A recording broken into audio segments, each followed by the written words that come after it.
생각대로 수익이 나질 않아 고민하고 있진 않나요? 혼자 힘으로만 해내겠다는 것은 자산 손실을 초래할 수 있습니다. 나의 능력에 전문가의 힘을 더해 확실하고 큰 수익을 창출하는 것. 그것이 바로 현명한 투자입니다. 투자자의 마음으로 NBN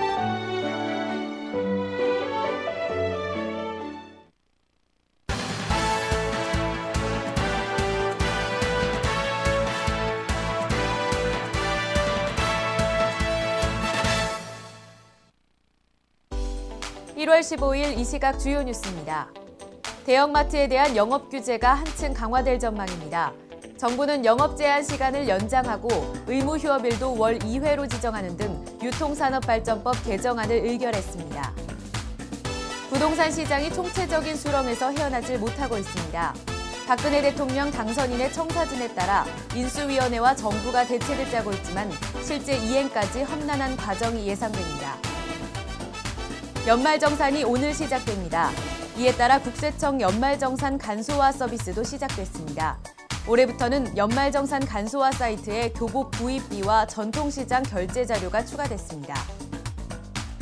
예비대학생의 절반 가까이가 대학에 들어가자마자 취업 준비를 할 것이라고 답한 것으로 조사됐습니다. 구체적인 취업 준비 방법으로는 학점 관리가 첫손에 꼽혔습니다. 시청자 여러분 안녕하십니까? 1월 15일 NBN 뉴스 시작합니다. 첫 번째 소식입니다. 재래시장 보호와 지역상권 활성화를 위해 대형마트 영업 규제가 한층 더 강화될 전망입니다. 정부는 15일 국무회의에서 유통산업발전법 개정안을 의결 공포했다고 밝혔습니다. 개정안에 따르면 대형마트의 영업 제한 시간을 현재 오전 0시부터 오전 8시까지 해서 오전 0시부터 오전 10시까지로 2시간 연장했습니다. 또한 대형마트의 의무 휴업일을 현행 매월 1일 이상 2일 이내에서 일요일을 포함한 공휴일 월 2회로 변경했고 이에 당사자 간 합의가 있을 경우 의무 휴업일을 조정할 수 있도록 했습니다. 아울러 시장 군수 구청장이 영업시간 제한 또는 의무 휴업 명령을 1년 이내에 3회 이상 위반한 자에 대해 1개월 이내에 영업정지를 단행할 수 있도록 했으며 영업 위반 과태료를 현행 3천만 원에서 1억 원으로 상향 조정하는 등 제재를 강화했습니다.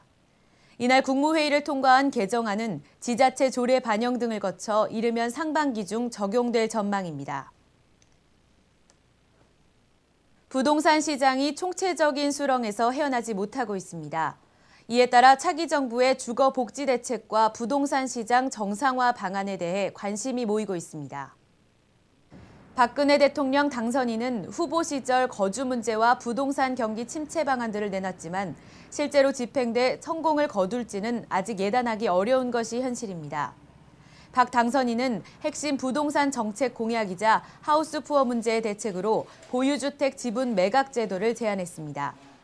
또한 인수위는 하우스푸어 지분을 매각하기에 앞서 제1금융권과 제2금융권의 채권자들이 채무자와 협의해 채권 부실화에 따른 손실을 분담하는 절차를 두기로 했습니다. 하우스푸어와 함께 문제시된 렌트푸어를 위해서는 반전세와 유사한 개념으로 목돈 안 드는 전세 제도를 도입하는 방안도 검토되고 있습니다. 박 당선인의 보편적 주거복지 대책을 위한 행복주택 공약 실천 방안은 연간 4만 가구 공급을 비롯해 입주 물량 기준 연 15만 가구씩 늘리는 안이 유력한 것으로 알려졌습니다. 오늘부터 연말정산이 시작됩니다. 국세청은 연말정산 관련 증빙 서류를 출력할 수 있는 연말정산 간소화 서비스를 오늘 오전 8시부터 운영한다고 밝혔습니다. 국세청은 오늘은 사용자 과다 접속으로 서비스 이용이 지연되고 있다며 오후 5시 이후 이용을 부탁한다고 밝혔습니다. 올해부터는 근로소득세 연말정산에서 월세 소득공제가 확대돼 총 급여 5천만 원 이하 근로자도 월세의 40%를 소득공제받을 수 있습니다. 직불카드 사용금액의 공제율은 지난해 25%에서 30%로 높아졌습니다. 고등학교와 대학 유학생의 경우 부모 없이 1년 미만 해외에서 살았을 경우에도 교육비 일부가 공제 대상에 포함되는 등 유학생에 대한 공제 요건도 완화됩니다. 계속되는 취업난으로 인해 고학년뿐만 아니라 새내기들도 취업 준비에 뛰어들 태세입니다.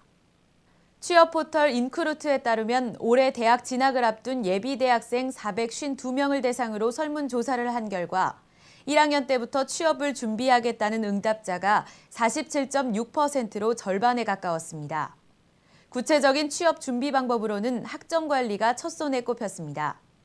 특이한 점은 일반 대학 진학자의 경우 학점 관리의 비율이 가장 높았지만 전문대학 진학자는 자격증 취득이 1위를 차지했다는 것입니다.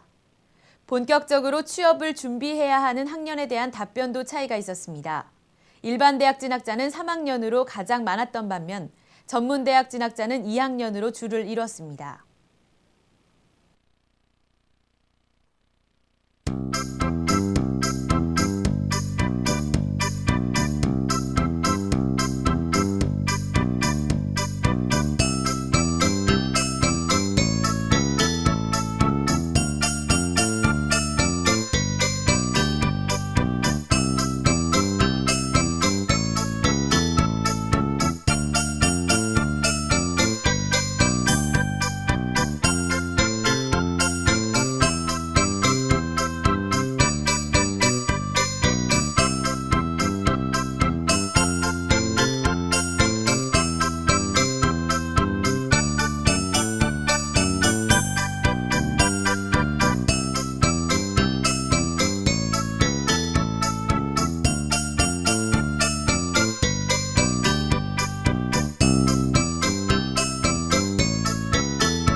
네, 실시간 네티즌들의 관심사를 짚어보는 네티즌 투데이입니다. 지금 현재 네티즌들은 어떤 소식 가장 관심 깊게 보시고 계실까요? 지금 확인해 보도록 하겠습니다. 네이버 랭킹 뉴스 경제 부문 1위입니다. 연말정산 오늘부터 시작됐죠. 이 연말정산에서 더 알아야 할 것들이 많이 있는데요. 이 소득공제를 최대한으로 많이 받아야 환급액이 많아지는 것, 그리고 매년 바뀌는 소득공제 항목들을 꼼꼼하게 체크하는 것, 또 국세청의 연말정산 간소화 서비스를 최대한으로 이용하는 것이 바로 그 핵심이 되겠습니다. 놓치지 말고 환급액 알뜰하게 챙기시길 바랍니다. 계속해서 3위 보시겠습니다. 네, 부품 하나에 LGTV 명성도 지지직, 이런 기사 올라와 있습니다. 글로벌 가전기업 LG전자가 수리용 부품의 보유기간을 정한 정부 지침을 지키지 않아서 소비자들의 불만이 쏟아지고 있는데요. 제품 단종을 이유로 AS를 거절당한 소비자들은 이들 단체의 가전 대기업의 무책임한 행태를 고발하는 민원을 끊임없이 제기하고 있다고 합니다. 하루빨리 고쳐나가야 될 것 같습니다. 계속해서 보시겠습니다. 네, 4위에는 저희 MBN 뉴스에서 짚어드렸던 소식도 올라와 있는데요. 대형마트 월 2회 쉬고 영업제한은 10시간으로 늘렸다는 소식도 올라와 있습니다. 간단하게 보시고 계속해서 보겠습니다. 네, 7위 보실까요? 네, 식탁 물가 빈곤층 직격탄, 엔겔지수 역대 최고라는 소식 올라와 있는데요. 한파에 취약계층 생활고가 가중되면서 양극화가 과중되고 있습니다. 이 엔겔지수가 역대 최고치를 기록했다고 하네요. 네, 여기까지 살펴보겠습니다. 네티즌 투데이까지 살펴봤는데요. 1월 15일 NBN 뉴스 저희가 준비한 소식은 여기까지입니다. 저는 내일 이 시간에 다시 찾아뵙도록 하겠습니다. 시청해주신 여러분 고맙습니다.